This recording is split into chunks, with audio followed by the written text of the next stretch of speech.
Surgical strike শব্দটির সঙ্গে ইতিমধ্যেই পরিচিত দেশবাসী। বিভিন্ন সময় বিভিন্ন প্রসঙ্গে এই শব্দটি চর্চায় চলে আসে। এবার ফের একবার আলোচনায় সার্জিক্যাল স্ট্রাইক। নিশ্চয়ই ভাবছেন হঠাৎ আবার এই প্রসঙ্গ কেন। চলুন সেটাই খোলসা করে জানাই আপনাদের। যাদবপুর বিশ্ববিদ্যালয়ে ছাত্র সংঘর্ষের বিষয়ে সাংবাদিকদের প্রশ্নের উত্তর দিতে গিয়ে সার্জিক্যাল স্ট্রাইক শব্দটি প্রয়োগ করলেন রাজ্যের পঞ্চায়েত ও গ্রামোন্নয়ন মন্ত্রী দিলীপ ঘোষ। দিলীপ বলেন, পরিবর্তন হয়েছে রাজ্যে, 6 মাস অপেক্ষা করুন, অনেক কিছু উল্টে যাবে, পাল্টে যাবে। অনেক দাদাগিরি হয়েছে, অনেক দেশবিরোধী কার্যকলাপ হয়েছে, এটা চলতে দেওয়া যাবে না। ওখানে যতবার দেশবিরোধী স্লোগান উঠেছে, কেউ একটা প্রতিবাদ পর্যন্ত করেনি। তৃণমূল সরকার ওখানে দেশবিরোধী পুষে রেখেছিল, আমাদের লোকেরা ওই সময় ওখানে সার্জিক্যাল স্ট্রাইক করেছিল। এসএফআই এর অফিস ভেঙে দেওয়া হয়েছিল। আবার যদি ওখানে দেশবিরোধী স্লোগান ওঠে, আবার সার্জিক্যাল স্ট্রাইক হবে। তো এই সার্জিক্যাল স্ট্রাইক যাদবপুর প্রসঙ্গে বলতে গিয়ে এই সার্জিক্যাল স্ট্রাইকের ব্যাপারে কি বলেছেন দিলীপ ঘোষ, শুনুন তার মুখেই। যাদবপুর বিশ্ববিদ্যালয়কে কেন্দ্র করে যা হলো সেটাকে অনেকেই বলছে যে দুদলের শক্তি প্রদর্শন হলো। আমার জানা নেই কি হয়েছে, আমি ইন্দোরে ছিলাম, কি ঘটনা হয়েছে জানি না। বিশ্ববিদ্যালয় দখলের চেষ্টা হয়েছে, এবিভিপি বনাম এসএফআই বনাম পুলিশ বনাম ধস্তাধস্তি ডিম এবং যাদবপুরের যে এমব্লেমটা ছিল গেটে লাগানো বিশ্ববিদ্যালয়, সেটা আবার খুলে নেওয়া হলো কালকে। দেখুন, পরিবর্তন হয়েছে, অনেক কিছুই হবে, 6 মাস অপেক্ষা করুন, একটু উঠা পাটা উল্টা পাল্টা। তবে এটা ঠিক যে দাদাগিরি, দেশবিরোধী ক্রিয়াকলাপ, এটা চলতে দেওয়া যাবে না কোথাও। যাদবপুরে একাধিকবার দেশবিরোধী স্লোগান উঠেছে। যাদবপুরে পাকিস্তানের পক্ষে স্লোগান উঠেছে, দেওয়াল লিখন ছিল পাকিস্তানের পক্ষে। সেই যাদবপুরে কালকে সর্বরী মুখোপাধ্যায় ডাক দিয়েছেন যে কোনো বিদেশি শক্তির হাত যাদবপুরে শক্ত করতে দেওয়া যাবে না। যখনই এরকম কিছু হয়েছে, বাকিরা প্রতিবাদও করে না। টিএমসি এদেরকে পুষে রেখেছিল, দেশবিরোধীদেরকে। আমাদের লোকেরা ওখানে সার্জিক্যাল স্ট্রাইক করেছিল। আমি বলেছিলাম এগুলো চলবে না, বন্ধ করুন, এবং সেদিন আমরা করেছিলাম। এসএফআইয়ের অফিস টফিস ভেঙে দেওয়া হয়েছিল। আবার যদি ওখানে এরকম দেশবিরোধী গতিবিধি বা স্লোগান উঠে, একই ঘটনা ঘটবে, আবার সার্জিক্যাল স্ট্রাইক হবে। দিলীপ ঘোষ তার স্পষ্ট বক্তব্যে জানালেন যে যাদবপুরের ঘটনায় সার্জিক্যাল স্ট্রাইক হবে। এবার এই সার্জিক্যাল স্ট্রাইক বলতে কি হবে, দেখুন, যাদবপুরের যিনি বিধায়িকা বা বিধায়ক সর্বরী মুখার্জি, তার বক্তব্য আমরা সেদিনই শুনেছিলাম। তিনি বলেছিলেন রাতভর তাণ্ডব চালাবো। এবারে তার পরপর আমরা পরদিনই দেখলাম বৃহস্পতিবার ধুন্ধুমার বেঁধে গেল একেবারে যাদবপুর বিশ্ববিদ্যালয় চত্বরে। যাদবপুরের মূল ফটকের ওপর, মানে গেটের ওপর যে এমব্লেমটি রয়েছে, নন্দলাল বসু, শিল্পী নন্দলাল বসুর, বাঙালির গর্ব, সেই নন্দলাল বসুর তৈরি যে এমব্লেমটি, সেটির ওপর দাঁড়িয়ে প্রতিবাদ করতে দেখা যায় এবিভিপির ছাত্রদের। যদিও হাতে জাতীয় পতাকা ছিল, কিন্তু সেই এমব্লেমটি খুলে যায়। তো সেটাও আমাদের রাজ্যের জন্য, আমাদের বাংলার জন্য একটা লজ্জার বিষয় অবশ্যই।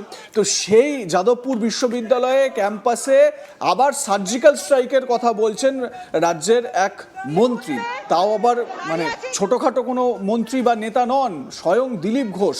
যদিও দিলীপবাবু এর আগে বহুবার এই ধরনের বিতর্কিত মন্তব্য করেছেন, কিন্তু তাও তার এই বক্তব্য বলা কিন্তু যথেষ্ট, বলা যেতে পারে উত্তেজনা সৃষ্টি করতে পারে, এই রকম আশঙ্কাও কিন্তু বিভিন্ন মহল থেকে উঠে এসেছে। দিলীপ ঘোষ কি বলছেন সার্জিক্যাল স্ট্রাইক নিয়ে, আরও একবার শোনাই আপনাদের। যাদবপুর বিশ্ববিদ্যালয়কে কেন্দ্র করে যা হলো সেটাকে অনেকেই বলছে যে দুদলের শক্তি প্রদর্শন হলো। আমার জানা নেই কি হয়েছে, আমি ইন্দোরে ছিলাম, কি ঘটনা হয়েছে জানি না। বিশ্ববিদ্যালয় দখলের চেষ্টা হয়েছে, এবিভিপি বনাম এসএফআই বনাম পুলিশ বনাম ধস্তাধস্তি ডিম এবং যাদবপুরের যে এমব্লেমটা ছিল গেটে লাগানো বিশ্ববিদ্যালয়, সেটা আবার খুলে নেওয়া হলো কালকে। দেখুন, পরিবর্তন হয়েছে, অনেক কিছুই হবে, 6 মাস অপেক্ষা করুন, একটু উঠা পাটা উল্টা পাল্টা। তবে এটা ঠিক যে দাদাগিরি, দেশবিরোধী ক্রিয়াকলাপ, এটা চলতে দেওয়া যাবে না কোথাও। যাদবপুরে একাধিকবার দেশবিরোধী স্লোগান উঠেছে। যাদবপুরে পাকিস্তানের পক্ষে স্লোগান উঠেছে, দেওয়াল লিখন ছিল পাকিস্তানের পক্ষে। সেই যাদবপুরে কালকে সর্বরী মুখোপাধ্যায় ডাক দিয়েছেন যে কোনো বিদেশি শক্তির হাত যাদবপুরে শক্ত করতে দেওয়া যাবে না। যখনই এরকম কিছু হয়েছে, বাকিরা প্রতিবাদও করে না। টিএমসি এদেরকে পুষে রেখেছিল, দেশবিরোধীদেরকে। আমাদের লোকেরা ওখানে সার্জিক্যাল স্ট্রাইক করেছিল। আমি বলেছিলাম এগুলো চলবে না, বন্ধ করুন, এবং সেদিন আমরা করেছিলাম। এসএফআইয়ের অফিস টফিস ভেঙে দেওয়া হয়েছিল। আবার যদি ওখানে এরকম দেশবিরোধী গতিবিধি বা স্লোগান উঠে, একই ঘটনা ঘটবে, আবার সার্জিক্যাল স্ট্রাইক হবে। শুধু দিলীপ ঘোষই নন, যাদবপুরের ঘটনায় কড়া প্রতিক্রিয়া দিয়েছেন ব্যারাকপুরের বিজেপি বিধায়ক কৌস্তব বাগচিও। তিনি বলেন, এই যাদবপুরটা সমস্ত দেশবিরোধী মানসিকতার একটা আখড়া হয়ে দাঁড়িয়েছে। পড়াশোনা আমরাও করেছি, যাদবপুর ইউনিভার্সিটির ছেলেমেয়েরা তারা যেমন পড়াশোনা করেছে তেমন পড়াশোনা তো আমরাও করেছি, কিন্তু এই দেশবিরোধী চিন্তাভাবনার আখড়া হয়ে গিয়েছে যাদবপুর। দেশের মধ্যে জেএনইউ আর পশ্চিমবঙ্গের মধ্যে যাদবপুর, এই সমস্ত ইউনিভার্সিটিগুলো সমস্ত দেশবিরোধী চিন্তাভাবনার আখড়া হয়ে দাঁড়িয়েছে। এখানে পুজো করতে এদের অসুবিধা, ইফতার পার্টি করতে কোনো সমস্যা হয় না।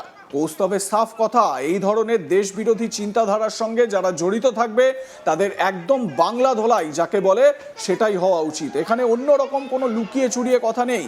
দেশ বিরোধিতা যারা করবে, দেশের বিরুদ্ধাচরণ যারা করবে, বাংলার মানুষ একদম বাংলা ধোলাই দিয়ে দেবে ভালো করে। কথা বলছেন কৌস্তব বাগচি। তিনি বলছেন যে বাংলা ধোলাই দেওয়া হবে।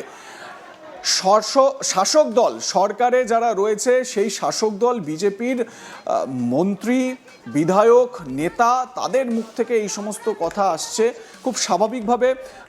রাজ্য বিজেপির সভাপতি শ্রমিক ভট্টাচার্যের বক্তব্যও আপনারা নিশ্চয়ই শুনেছেন। শ্রমিকবাবু বলেছেন যে এই এবিভিপি বিজেপির কোনো ছাত্র সংগঠন নয়, এটি একটি স্বতন্ত্র রাষ্ট্রপ্রেমী দেশহিতৈষী একটি ছাত্র সংগঠন। তারা তাদের মতন কর্মসূচি করেছে, তারা তাদের মতন করে বলবেন যে কিভাবে কি চলছে।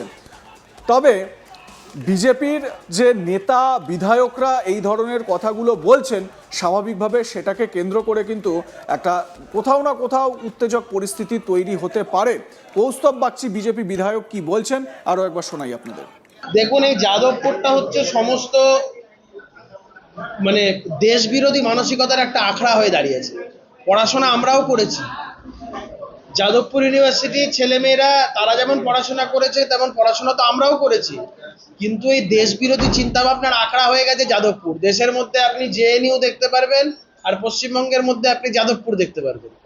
এই সমস্ত ইউনিভার্সিটিগুলো সমস্ত দেশ বিরোধী চিন্তাভাবনার আখড়া হয়ে দাঁড়িয়েছে।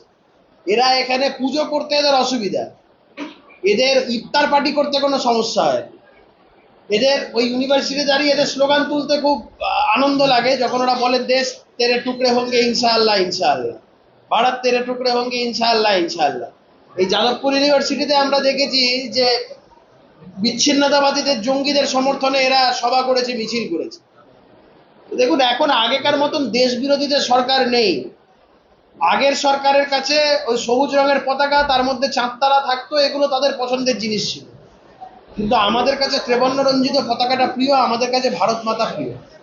ভারত মাতাকে আঘাত করতে পারে এমন কোনো ব্যক্তি বা এমন কোনো চিন্তাধারা যদি আমরা দেখি কোথাও গজিয়ে উঠছে বা তাদের নিয়ে ওই গুজু ফুসু চলছে, তো সেটা যাদবপুর কেন, যে জায়গাতে এরকম দেখা হবে সেই জায়গাতেই প্রতিরোধ গড়ে তোলা হবে।